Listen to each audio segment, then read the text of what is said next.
여러분은 본인의 기억을 어디까지 믿고 계신가요? 누군가는 기억이란 간사한 것이라고 말하기도 합니다. 불리한 기억은 지워버리거나 묻어버리고 선택적으로 남겨버린다는 뜻인데요. 그것이 무의식적으로 벌어지는 일이든 혹은 인위적으로 벌어지는 일이든 말입니다. 오늘 소개할 작품 낙반 역시도 인간의 기억이란 무엇인가에 대해 묻는 단편입니다. 작품 속 등장인물들의 대사와 나레이션 등은 부득이하게 가려놓은 점을 양해 부탁드립니다.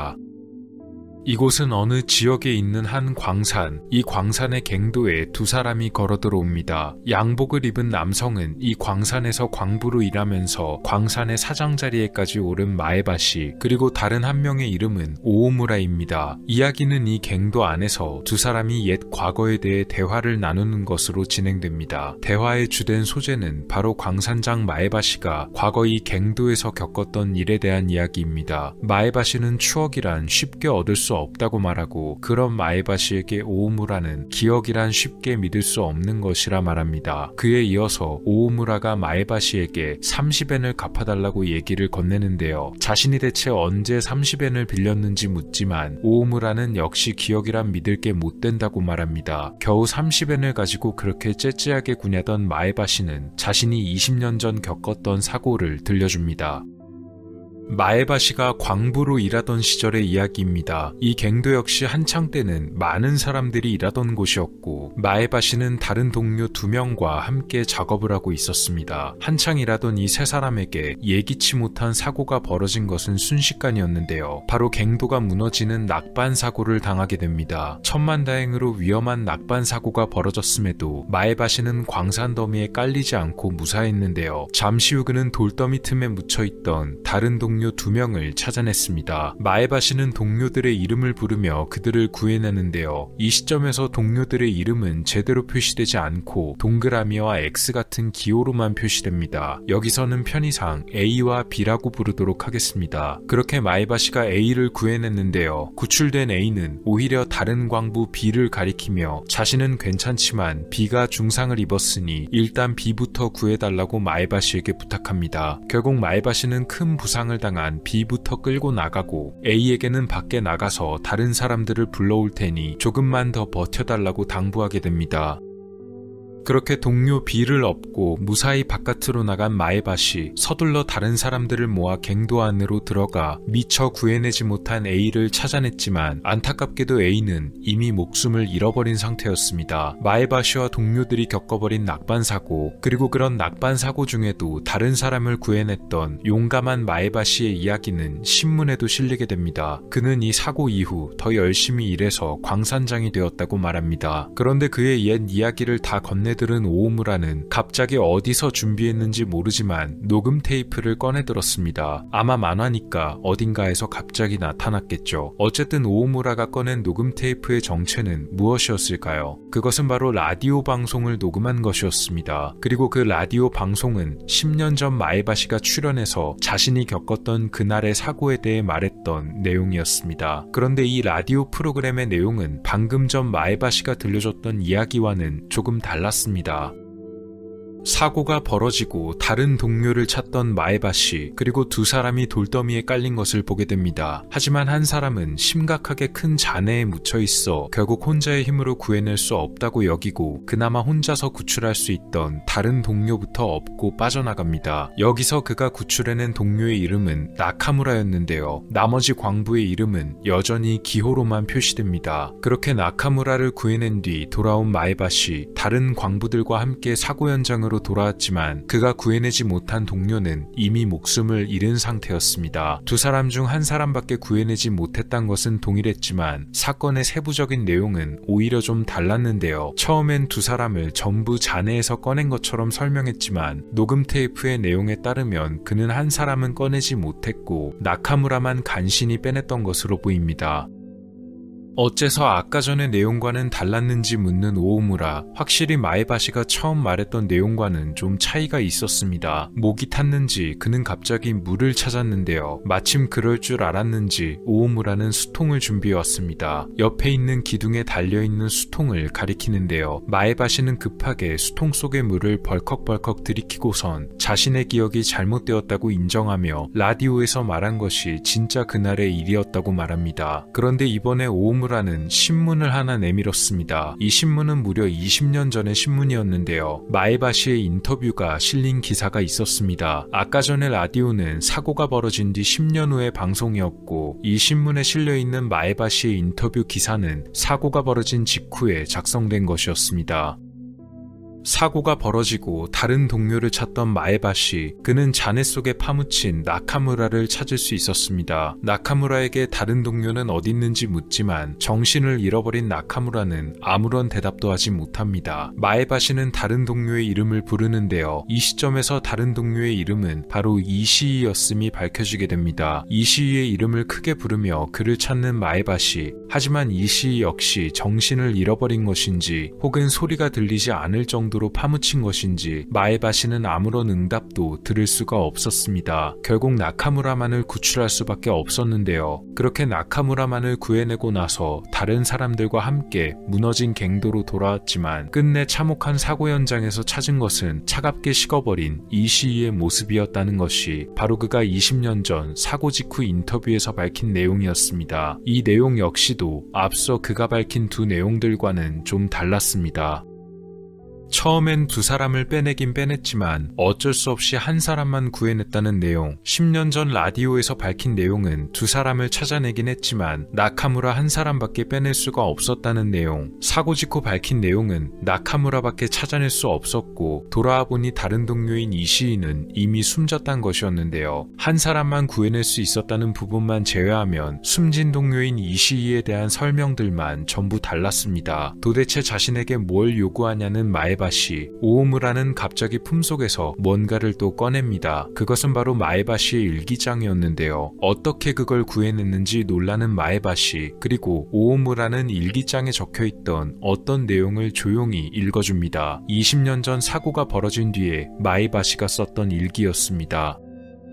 알고 보니 마에바시는 이시이에게 빚을 지고 있었습니다. 그가 이시이에게 빌렸던 돈은 바로 30엔. 오오무라와 마에바시가 대화를 나누는 시점에서는 30엔이 그다지 큰 돈이 아니었지만 사고 당시에는 30엔이 꽤 큰 돈이었던 모양입니다. 그리고 이어지는 내용은 이시이가 목숨을 잃었으니 돈을 안 갚아도 되어서 다행이란 충격적인 고백이었습니다. 사고가 벌어지고 다른 동료를 찾던 마에바시, 그는 거의 같은 장소에 파묻혀 있던 두 사람을 찾아냅니다. 그리고 무거운 나무 지지대에 깔려있던 이시이를 보게 되는데요. 이시이는 심하게 부상을 당한 상태긴 했지만 간신히 구조를 요청할 정도의 힘은 있었고 다행히 아직 정신은 잃지 않은 상태였습니다. 그런데 여기서 마에바시는 나쁜 마음을 품게 됩니다. 이시이를 구해내면 그에게 돈을 갚아야 된다는 것입니다. 결국 파묻힌 이시이는 그대로 둬버리고 나카무라만을 구해내 빠져나오는 선택을 하게 되는데요. 이때 그는 이시이에게 나중에 올 테니 기다리란 말만 남깁니다. 이미 중상을 입어 겨우 버티고 있던 이시이에게 나중에 올 테니 기다리고 있으란 말은 무척 잔인해 보입니다. 그렇게 갱도를 빠져나가는 두 사람의 모습 뒤로 애타게 구조를 요청하는 이시이의 손만 보이는데요. 결국 그렇게 그는 목숨을 잃게 됩니다. 마에바시의 일기장 역시도 마찬가지로 이시이는 죽었을 것이다 란 말과 함께 끝맺음을 하게 됩니다.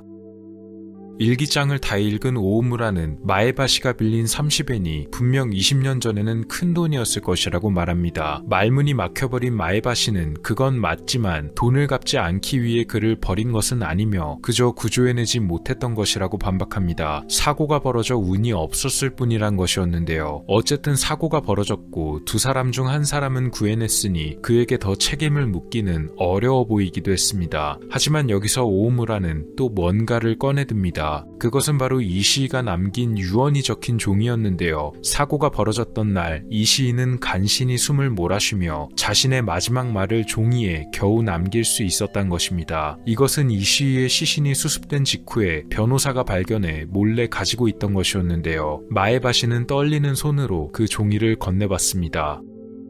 종이에 적힌 내용은 매우 놀라웠습니다. 이 시인은 이날 벌어진 사건의 진상을 소상히 적어놨는데요. 그는 마에바시가 갱도에서 작업을 하던 도중 탄광 내부에 있던 지지대 하나에 다가가서 그것을 몰래 빼버리는 장면을 목격했습니다. 바로 낙반 사고를 일으키기 위해서였습니다. 예상대로 큰 사고가 벌어지게 되었고 자신과 나카무라를 찾는 마에바시의 목소리를 듣게 되는데요. 잔해에 깔린 자신에게 다가온 마에바시에게 이 시인은 그의 계획을 낱낱이 밝혀냅니다. 자신에게 빌린 30엔을 갚을 수가 없게 되었으니 일부러 사고를 일으킨 것이란 내용이었습니다. 그리고 그렇게 물끄러미 이 시인을 바라보다가 나카무라만을 데리고 나가는 마에바시에게 이 시인은 반드시 복수하겠다는 말을 남겼는데요. 그리고는 완전히 정신을 잃어버리기 전에 간신히 종이와 연필을 품속에서 꺼내어 이날의 진상을 적어 남긴 뒤 주머니에 넣어둔 것이었습니다. 즉 운이 나빠서 벌어진 사고가 아니고 마에바시가 계획적으로 설계한 사고였던 것입니다.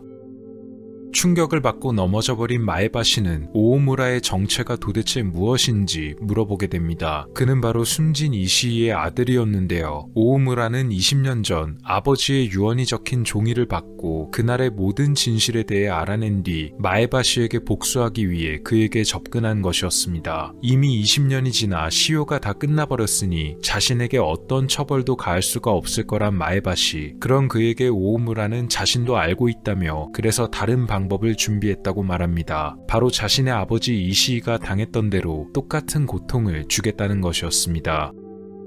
사실 두 사람이 들어간 이 갱도는 더 이상 사용되지 않아 버려질 운명에 처해 있었습니다. 곧 주변에서 발파를 할 예정이었다고 하는데요. 시간은 약 5분 뒤로 예정되어 있었습니다. 그리고 그렇게 발파가 되면 그 충격 때문에 이 버려진 갱도에는 큰 낙반이 일어날 것입니다. 도망치기 위해 일어나려던 마에바시, 하지만 온 힘을 다해도 몸이 말을 듣지 않았는데요. 이때 오오무라는 수통을 가리키며 아까 마에바시가 마셨던 수통의 물 속에 자신이 마비를 일으키는 것을 섞었다고 말합니다. 오오무라는 점점 몸이 마비되는 마에바시를 뒤로하고 혼자서 광산을 유유히 빠져나갑니다. 마치 그날 마에바시가 이시이를 버려두고 나카무라와 함께 둘이서만 빠져나간 것처럼 말입니다. 마에바시는 제발 자신을 살려달라고 외치는데요. 이 장면에서 그는 오오무라의 이름이 아닌 그의 동료이자 오오무라의 아버지였던 이시이의 이름을 외치며 살려달라고 말합니다.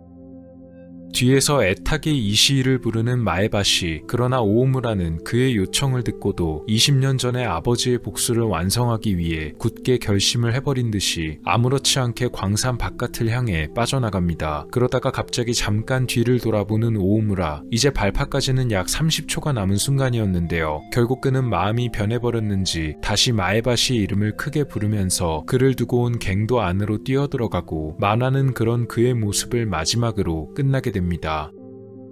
저번에 소개해드린 단편작과 마찬가지로 이번 작품 역시 일본 만화의 거장이었던 데즈카 오사무의 단편작입니다. 이 낙반은 무려 1959년에 만들어진 작품이었는데요. 만화의 장면을 하나하나 따져보면 상당히 치밀한 구성으로 이루어졌음을 알 수 있습니다. 사건의 장본인 마에바시가 오오무라에게 옛 사건에 대해 설명하는 장면들이 실제 사건의 진상이 하나하나 밝혀짐에 따라서 만화의 그림체 역시 구체적으로 변해갑니다. 처음 그가 사건의 모든 진실을 숨기고 말할 때는 동료들의 이름조차 등장하지 않는 어설픈 그림체였지만 그 다음 라디오, 신문을 통해 밝혀지는 진상을 설명할 때는 조금 더 구체적으로 묘사하는 그림체가 되며 마지막에 사건의 모든 것이 밝혀지는 그의 일기장과 이시이의 유언 파트에서는 그림체가 완전히 진지한 극화체로 변모하게 되는데요. 이렇게 사건의 진실에 한 걸음씩 가까워질수록 그림체 역시도 차례차례 변화를 줘가면서 흐릿하고 두리뭉실하게 왜곡시킨 마에바시의 기억을 더 선명하고 잔인하게 바로잡는 것으로 표현했습니다. 결말 역시도 열린 결말인데요. 주인공인 오오무라가 마에바시를 구하려 돌아가는 것이 정확히 어떤 시점인지 나와 있지 않습니다. 즉 이것이 실제 현재 시간대에 벌어지는 일인지 혹은 과거에 대해 회상하는 것인지 알 수 없게 모호합니다. 마치 오오무라 역시도 마에바시처럼 그를 구하러 갔지만 이미 때는 늦었다 라고 떠올리는 장면으로 해석 해석될 여지가 있는 그런 열린 결말인 것입니다. 이 작품은 불완전한 인간의 기억보다는 인간이란 어떤 존재인가에 대한 인간 본질에 대해 되묻는 작품으로 볼 수 있겠습니다. 단순히 사건을 왜곡해서 기억해버리거나 자신을 포장할 수단으로 사용하기도 했지만 더 파고들면 자신의 악행을 머릿속에서도 낙반 사고처럼 묻어버리려 했던 모습이 묘사됐기 때문입니다. 바로 마에바시가 자신의 일기장에 적었던 그날의 일조차도 정확하지 않았던 것이 그렇습니다. 실제로 어떻게 낙반 사고가 벌어졌는지 자신이 30엔을 갚지 않으려고 동료를 없애기 위해 일부러 지지대를 빼서 낙반 사고를 일으켰다는 사실이 일기에도 전혀 작성되어 있지 않았다는 점이 그렇습니다. 철저하게 자신만의 공간인 일기장에서조차 마에바시는 정직하지 않았다는 해석도 존재합니다. 1959년에 그려진 아주 오래된 작품이지만 인간의 본질에 대해 탐구하는 시선이 지금 봐도 굉장히 날카롭게 느껴지는 단편입니다. 사람들은 본인의 기억을 어디부터 어디까지 믿으며 살아갈까요? 또 그런 기억을 어떻게 받아들이고 바꾸거나 변형시켜가며 살아가는 것일까요? 누구나 솔직해지지 못하는 순간이 인생을 살다 보면 반드시 오게 마련이긴 하지만 여러 가지 생각이 들게끔 하는 만화입니다. 미스터리 만화 리뷰 데즈카 오사무의 낙반이었습니다. 오늘 미스터리 어떠셨나요? 영상을 재밌게 보셨다면 채널에 방문하셔서 더 많은 영상을 시청해보세요. 미스터리 큐브였습니다. 감사합니다.